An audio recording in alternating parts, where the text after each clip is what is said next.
Welcome to class and test. तो चलिए अब हम लोग सेल डिवीजन में माइटोसिस तो देख लिए। तो माइटोसिस में क्या हुआ, न्यूक्लियस का डिवीजन है ना। माइटोसिस में सेल के अंदर जो न्यूक्लियस होता है वह न्यूक्लियस डिवाइड कर गया। अब न्यूक्लियस के चारों तरफ क्या होता है, साइटोप्लाज्म है ना। तो अब इस साइटोप्लाज्म का डिवीजन होगा और इसे हम लोग कहते हैं क्या, साइटोकाइनेसिस। साइटोप्लाज्म के डिवीजन को ही कहते हैं साइटोकाइनेसिस। अब हुआ क्या है कि माइटोसिस के दौरान इस पूरे एक सेल में दो न्यूक्लियस फॉर्म कर गए हैं। तो जब न्यूक्लियस दो फॉर्म कर गए यानी एक ही घर में दो बेटे आ गए, तो अब क्या होगा, दोनों अपनी संपत्ति का भी बंटवारा करेगा यानी साइटोप्लाज्म का डिवीजन होगा। क्लियर है। तो वो डिवीजन जो साइटोप्लाज्म का होता है, it involves division of cytoplasm, उसे ही हम लोग कहते हैं साइटोकाइनेसिस। अब रही बात कि यह साइटोकाइनेसिस शुरू कब होता है, क्या माइटोसिस की पूरी प्रक्रिया खत्म होने के बाद कि माइटोसिस की प्रक्रिया के दौरान ही। तो साइटोकाइनेसिस की जो प्रक्रिया है वह माइटोसिस की जब प्रोसेस चलते रहता है, न्यूक्लियस का जब डिवीजन होते रहता है, उसी समय साइटोप्लाज्म का भी डिवीजन का प्रोसेस धीरे धीरे शुरू हो जाता है। और साइटोकाइनेसिस जो है वह स्टार्ट हो जाता है मेटाफेज में ही। मेटाफेज का जब प्रोसेस होता है उसी समय, प्रोफेज के बाद मेटाफेज। सबसे पहले होता है क्या माइटोसिस में, प्रोफेज। तो प्रोफेज के बाद जो सेकंड फेज है आपका कौन सा, मेटाफेज। उसी के दौरान आपका साइटोकाइनेसिस शुरू हो जाता है, ड्यूरिंग विच, जिसके दौरान the cell organelle like mitochondria, कुछ सेल ऑर्गेनल्स जो होते हैं जैसे mitochondria, arrange themselves equally on either side of equator. होते क्या है कि मेटाफेज में ही आपका जो माइटोकॉन्ड्रिया जो होते हैं वो इक्वली अमाउंट में दोनों साइड की तरफ भागना शुरू करते हैं। ड्यूरिंग एनाफेज, और एनाफेज के दौरान a ring of dense material called mid body, और मेटाफेज में क्या होता है, एक रिंग फॉर्म होता है किस चीज का, डेंस मटेरियल का। कैसा मटेरियल, डेंस मटेरियल, जिसको कि कहते हैं हम लोग mid body. Mid body is developed at the middle of spindle. Middle of spindle में क्या होते हैं, आपको मिड बॉडी का फॉर्मेशन हो जाता है। कब होता है यह, एनाफेज में। तो ये ध्यान देने का चीज है कि नंबर 1 साइटोकाइनेसिस जो शुरू होता है वह मेटाफेज में, सेकंड फेज प्रोफेज के बाद मेटाफेज में ही शुरू होता है। और एनाफेज के दौरान एक रिंग ऑफ डेंस मटेरियल बनता है जिसे कि हम लोग मिड बॉडी कहते हैं, developed at the middle of spindle. Spindle के ठीक मिडिल में वह बनता है। स्पिंडल क्या होता है ये तो मालूम ही है। उसके पश्चात जब यह बन जाता है तो क्या होता है, सेल मेम्ब्रेन जो है वह क्या करता है, डेवलप्स ए कंस्ट्रिक्शन, उसमें भी सिकुड़ाव शुरू होता है। भाई सेल मेम्ब्रेन जो है वो क्या करता है, सिकुड़ना शुरू करता है कि भाई बहुत चीज़ बढ़ ही रहा है, तो हम भी दोनों का दरवाज़ा बंद करते हैं और दोनों को अलग करना शुरू करते हैं। ठीक है। तो due to development and contraction of microfilaments, किसके चलते, माइक्रोफिलामेंट्स के डेवलपमेंट एंड कॉन्ट्रैक्शन के चलते।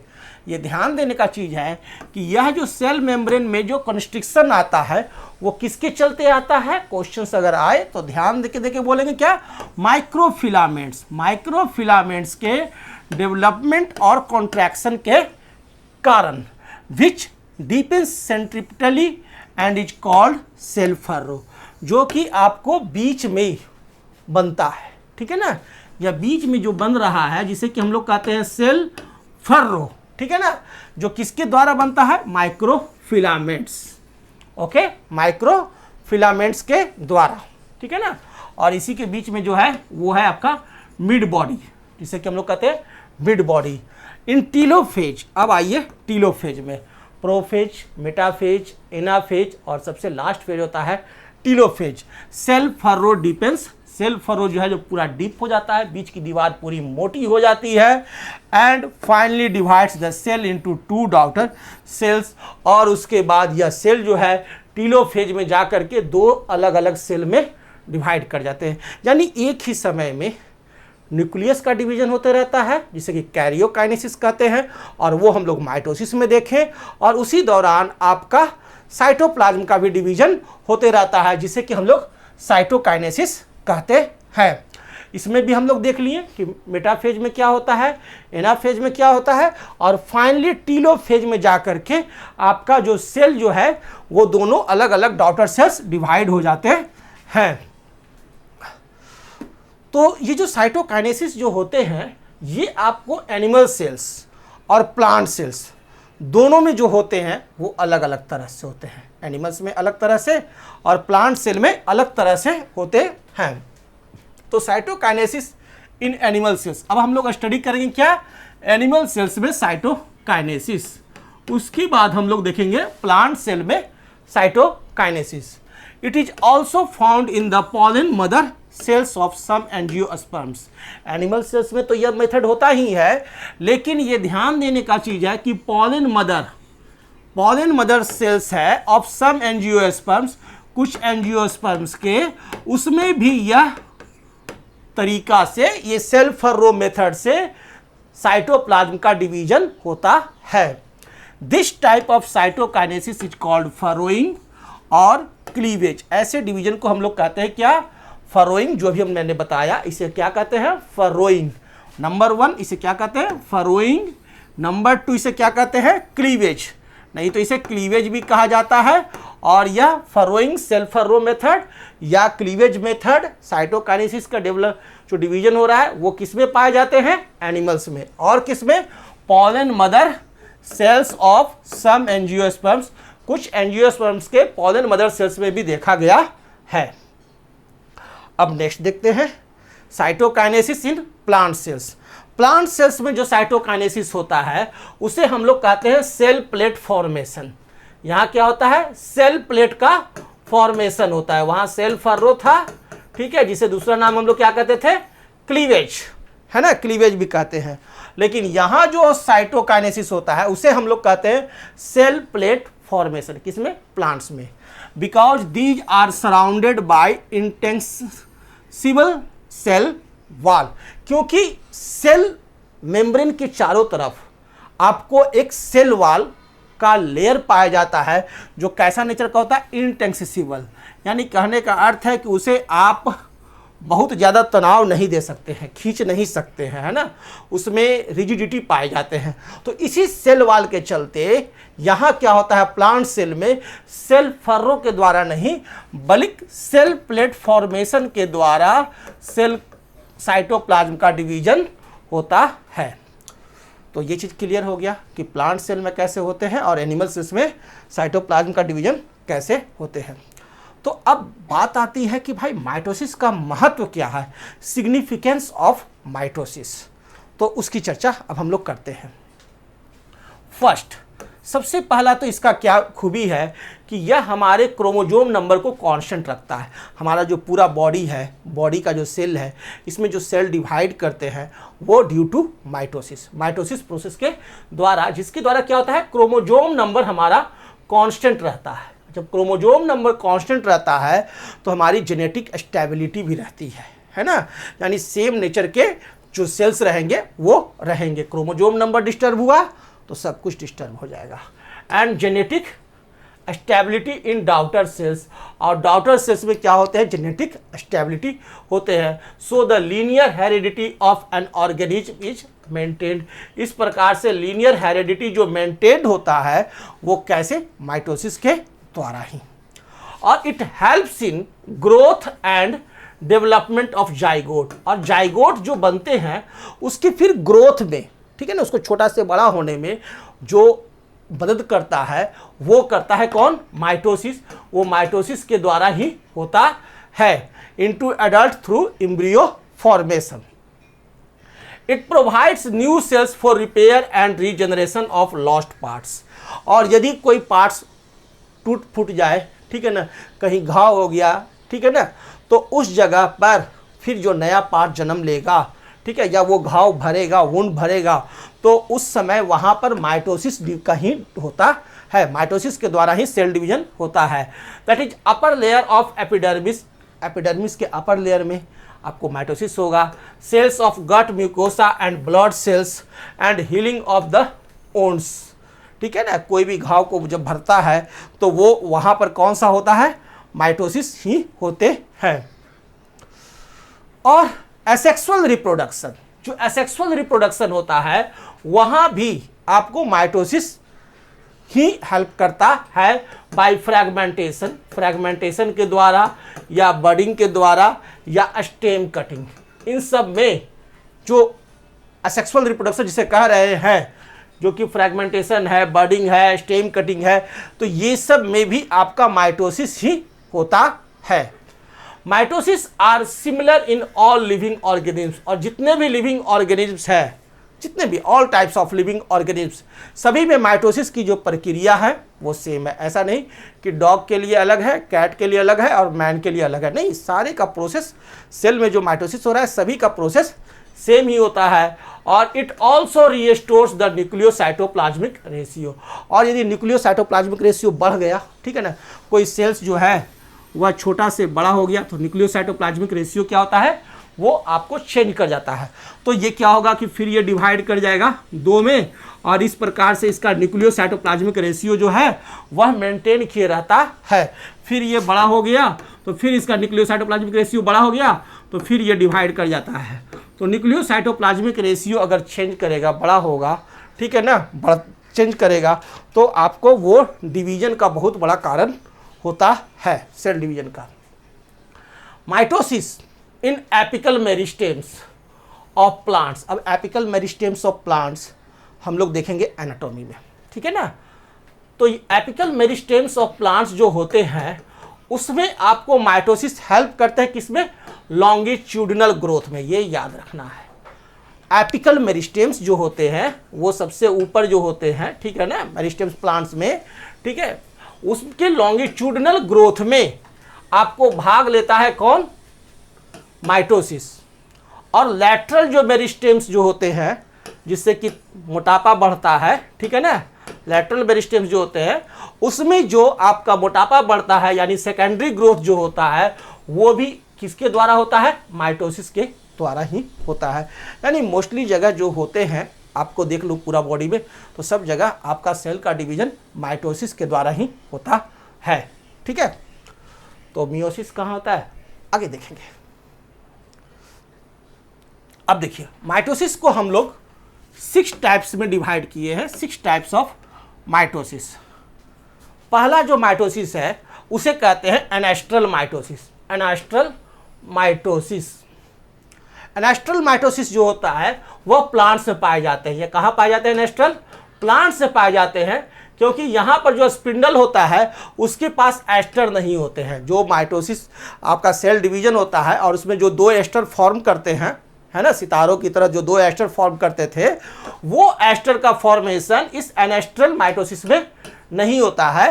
यानी प्लांट्स का जो सेल डिवीजन होता है उसमें आपको किस चीज का फॉर्मेशन नहीं होता है, एस्टर, नो एस्टर, एस्टर का फॉर्मेशन नहीं होता है, ASTER, नो एस्टर। ये किस में पाए जाते हैं, प्लांट्स में। और इस माइटोसिस को क्या कहते हैं, एनेस्ट्रल माइटोसिस। एनेस्ट्रल माइटोसिस कहाँ पाया जाता है, प्लांट्स में, okay. Second, amphiastral mitosis. Second हम लोग देखते हैं amphiastral mitosis. Amphiastral mitosis it is found in animals. यह एनिमल्स में पाया जाता है, in which spindle has 2 asters, जहां की स्पिंडल के पास 2 एस्टर्स मौजूद रहते हैं, 1 एट ईच पोल, एक दोनों पोल पर। तो यह जो एम्फीएस्ट्रल माइटोसिस है वह किस में देखा जाता है, एनिमल सेल्स में। यानी कहने का अर्थ है कि हम लोग एस्टर्स पाए जाते हैं कि नहीं पाए जाते हैं, उसके आधार पर माइटोसिस को 2 भाग में डिवाइड कर सकते हैं। एक होता है एनेस्ट्रल माइटोसिस और दूसरा होता है एम्फीएस्ट्रल माइटोसिस। एम्फीएस्ट्रल माइटोसिस में 2 एस्टर्स पाए जाते हैं, 1 एट ईच पोल, और यह किस में पाए जाते हैं, एनिमल्स में। एकदम याद रखना है, एग्जाम में आता है, इसीलिए इसको मैं फोकस करा रहा हूँ। एनेस्ट्रल माइटोसिस क्या होता है, प्लांट्स में पाए जाते हैं, और इसमें क्या होते हैं, नो एस्टर, कोई एस्टर नहीं होता है। और तीसरा जो माइटोसिस है वह है इंट्रान्यूक्लियर या प्रोमाइटोसिस। तीसरे माइटोसिस को हम लोग कहते हैं क्या, इंट्रान्यूक्लियर या प्रोमाइटोसिस। यह क्या होता है, इस माइटोसिस में spindle is formed inside the nuclear membrane. यहाँ स्पिंडल जो बनता है वह कहाँ बनता है, न्यूक्लियर मेम्ब्रेन के अंदर में, ठीक है। यदि कोई ऐसा माइटोसिटिक डिवीजन जिसमें स्पिंडल का फॉर्मेशन जो हो वो न्यूक्लियर मेम्ब्रेन के अंदर में बनता हो, तो वैसे माइटोसिस को हम लोग कहते हैं इंट्रान्यूक्लियर या प्रोमाइटोसिस। और ऐसा माइटोसिस देखा जाता है कहाँ, प्रोटोजोन्स में, अमीबा एंड ईस्ट में। इसका एग्जाम्पल कौन है, प्रोटोजोन्स, अमीबा एंड ईस्ट। तो ये भी याद रखना है कि इंट्रान्यूक्लियर माइटोसिस किस में देखा जाता है, तो अमीबा में और ईस्ट में। या कहिए प्रोमाइटोसिस किस में देखा जाता है, अमीबा और ईस्ट में। इंट्रान्यूक्लियर माइटोसिस में क्या होता है, स्पिंडल जो फॉर्म करता है वो न्यूक्लियर मेम्ब्रेन के अंदर में फॉर्म करता है। अब देखिए नेक्स्ट, फोर्थ, एक्स्ट्रान्यूक्लियर या यूमाइटोसिस। एक्स्ट्रान्यूक्लियर या eumitosis, in this nuclear membrane is lost, इसमें न्यूक्लियर मेम्ब्रेन लॉस्ट कर जाते हैं और spindle is formed outside nuclear membrane, that is in plants and animals. जितने भी प्लांट्स हैं और जितने भी एनिमल्स हैं उसमें क्या होता है, सेल डिवीजन के दौरान जो न्यूक्लियस होता है, उस न्यूक्लियस के चारों तरफ जो न्यूक्लियर मेम्ब्रेन होता है वह न्यूक्लियर मेम्ब्रेन लॉस्ट कर जाता है ना। और उस माइटोसिस को हम लोग कहते हैं क्या, एक्स्ट्रा न्यूक्लियर या यूमाइटोसिस। यानी स्पिंडल जो फॉर्म करता है वह न्यूक्लियर मेम्ब्रेन के अंदर में कि न्यूक्लियर मेम्ब्रेन के बाहर में। इसके आधार पर हम लोग माइटोसिस को दो भाग में बांट सकते हैं।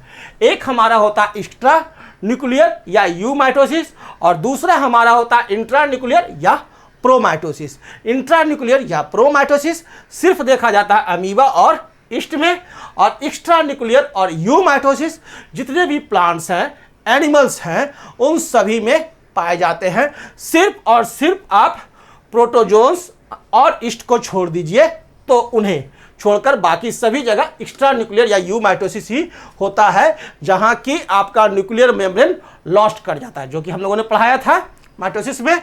तो यानी माइटोसिस जो हम लोग स्टडी किए वो क्या था, एक्स्ट्रा न्यूक्लियर या यूमाइटोसिस। अब फिफ्थ जो माइटोसिस है वह है हमारा इंडोमाइटोसिस। अब देखिए इंडोमाइटोसिस, इंडोमाइटोसिस में क्या होता है, chromosomes and there DNA duplicate. Chromosomes और डीएनए तो डुप्लीकेट कर जाते हैं, ठीक है ना। क्रोमोजोम्स और उसके अंदर में जो डीएनए होता है वो दोनों डबल हो गया, क्रोमोजोम्स भी डबल हो गया और उसके अंदर मौजूद जो डीएनए है उसकी भी मात्रा डबल हो गई, बट फेल टू सेपरेट, लेकिन वो सेपरेट नहीं कर पाते हैं किसी कारण से, विच लीड टू पॉलीप्लॉइडी, जिससे कि हम लोग कहते हैं पॉलीप्लॉइडी। और वहां से एक नया चीज जनरेट होता है जिसे क्या कहते हैं, पॉलीप्लॉइडी। पॉलीप्लॉइडी क्यों होता है, क्रोमोजोम्स और क्रोमोजोम्स के अंदर मौजूद जो डीएनए होता है वह डबल हो गया, मोटा करके फूल के गुप्पा हो गया, लेकिन वहां वो डिवाइड नहीं कर पा रहा है, फंस गया। अब इंजन फंस गया, अब वो डिवाइड नहीं करेगा, पेट फुल्ले रह जाएगा, अब दौड़ते रहो। तो ऐसे प्रोसेस को हम लोग कहते हैं क्या, polyploidy. Clear, that is in liver of man, जो देखा जाता है लीवर ऑफ मैन, मैन के लीवर में both diploid 2n and polyploid cells 4n have been reported, जहां की देखा गया है डिप्लॉयड और polyploid cells. Okay, polytenic chromosomes are also formed by endomitosis. और पॉलीटेनिक क्रोमोजोम्स है ना, पॉलीप्लॉयड है तो पॉलीटेनिक क्रोमोजोम्स जो फॉर्म करते हैं वो किसके द्वारा, इंडोमाइटोसिस के द्वारा। तो ये इंडोमाइटोसिस आपको समझ में आ गया, पॉलीप्लॉयडी समझ में आ गया। और सिक्स टाइप का जो डिवीजन है माइटोसिस का, उसे हम लोग कहते हैं free nuclear mitosis division, sorry free nuclear division. इसमें क्या होता है कि न्यूक्लियस जो है वह रिपीटेड कैरियोकाइनेसिस, कैरियोकाइनेसिस तो कर दिया, फिर कैरियोकाइनेसिस कर दिया, लेकिन साइटोकाइनेसिस नहीं हुआ। यानी न्यूक्लियस का डिवीजन हो रहा है, एक सेल के अंदर न्यूक्लियस 1 से 2, 2 से 4 हो रहा है, लेकिन साइटोप्लाज्म जो डिवाइड करता था और मेटाफेज में ही डिवीजन साइटोकाइनेसिस का शुरू जो होता था वो नहीं हो पाता है किसी कारण से, प्रॉब्लम इंजन फंस गया है, ठीक है। In this nucleus undergo repeated karyokinesis. Nucleus क्या करता है, रिपीटेड कैरियोकाइनेसिस बार बार हो रहा है, बट नो साइटोकाइनेसिस ऑक्यूर्स, लेकिन साइटोकाइनेसिस नहीं हो रहा है। दिस लीड्स टू कोइनोसाइटिक मल्टीन्यूक्लिएट, जिसके चलते क्या होता है, एक सेल में बहुत सारे न्यूक्लियस पाए जाने लगते हैं। यानी इसे हम लोग कहते हैं क्या, कोइनोसाइटिक मल्टीन्यूक्लिएट कंडीशन। और यह देखा जाता है फंगल हाइफे में। कहाँ देखा जाता है, फंगल हाइफे में ऐसा देखा गया है और देखा जाता है। और it is also found in some fungi, कुछ फंजाई और है, जैसे कि आपका राइजोपस है ना, नाइट्रोजन फिक्सेशन राइजोपस, जो कि अच्छा सा फंजाई है। ओपेलाइना प्रोटोजोन, यहां भी देखा गया है। ओपेलाइना प्रोटोजोन में इंडोस्पर्म सेल्स ऑफ सम सी प्लांट्स, कुछ सी प्लांट्स है उसके इंडोस्पर्म सेल्स में देखा गया है। And liquid endosperm in coconut, ये ध्यान देकर याद रखना है, लिक्विड इंडोस्पर्म इन कोकोनट में भी यह कोइनोसाइटिक मल्टीन्यूक्लिएट प्रोसेस दिखाई देता है। तो 6 प्रकार का माइटोसिस होता है। ये सबको समझ में आ गया क्या होता है। अब देखिए माइटोसिस जो होते हैं वो क्यों होते हैं और क्यों नहीं सेल डिवीजन होता है। सरफेस वॉल्यूम रेशियो और न्यूक्लियस साइटोप्लाज्मिक रेशियो, यह अगर चेंज कर गया, ठीक है ना, सेल छोटा था बड़ा हो गया, तो क्या हुआ, ये सरफेस वॉल्यूम रेशियो और न्यूक्लियस और साइटोप्लाज्म का जो रेशियो है वो चेंज कर गया, ठीक है ना, बढ़ गया, जिसके चलते आपका माइटोसिस डिवीजन होता है। यानी माइटोसिस के डिवीजन को कोई कंट्रोल करता है तो ये दोनों ही, ठीक है, एक याद रखेंगे, एग्जाम में आते हैं। In animals mitosis occurs only in diploid somatic cells. Animals में माइटोसिस जो होता है केवल और केवल डिप्लॉयड सोमैटिक सेल्स में। व्हाट इज डिप्लॉयड सेल्स, आगे देखेंगे, सब कुछ आगे ही देखेंगे, अभी सब थोड़ी देख लेंगे, ठीक है। In plants so mitosis both in haploid and diploid cells, इसी चैप्टर में बताएंगे लास्ट में। प्लांट्स में जो होता है माइटोसिस वह हैप्लॉयड सेल्स में भी होता है और डिप्लॉयड सेल्स में भी होता है, दोनों जगह आपको पाए जाते हैं। तो ये चीज ध्यान देने का चीज है कि एनिमल्स में माइटोसिस सिर्फ डिप्लॉयड सोमैटिक सेल्स में होते हैं, प्लांट्स में हैप्लॉयड और डिप्लॉयड दोनों सेल्स में माइटोसिस देखे जाते हैं, पाए जाते हैं। Differences between mitosis in plants and animal cells. Plants और एनिमल्स में जो माइटोसिस होता है उसमें कुछ डिफरेंसेज है प्लांट सेल और एनिमल सेल से। पहला कि जो प्लांट सेल्स होते हैं उसमें सेंट्रियोल्स जो होते हैं वो नहीं पाए जाते हैं। ये ध्यान देने का चीज है कि प्लांट्स में एक सेंट्रियोल्स नहीं पाया जाता है, दूसरा एस्टर नहीं बनता है, ठीक है, दो चीज नहीं होता है, एक सेंट्रियोल्स नहीं पाया जाता है, दूसरा नो एस्टर फॉर्मेशन, ठीक है ना।